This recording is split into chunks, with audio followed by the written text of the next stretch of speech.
আমরা পুরী এসেছিলাম, আমাদের আজকে যাওয়ার ট্রেনের টিকিট হয়ে গেছে, ট্রেনে করে যাব। তো দেখো আমরা সবাই ব্যাগ গুছিয়ে নিয়েছি, বাইরে বেরিয়েও গেছি। এদিকে রান্না হয়েছে, খাওয়া দাওয়া করে আমরা বেরিয়ে যাব। তো দেখি কি কি রান্না হয়েছে। ভাত ডাল হয়েছে, ভাত হয়েছে,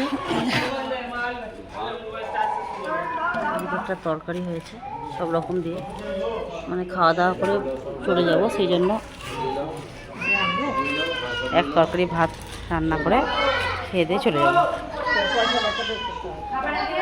আর আমরা এদিকে সব ব্যাগপত্র ঘর ছেড়ে দিয়েছি, সব ব্যাগপত্র নিয়ে বাইরে সবাই মিলে বসে আছি।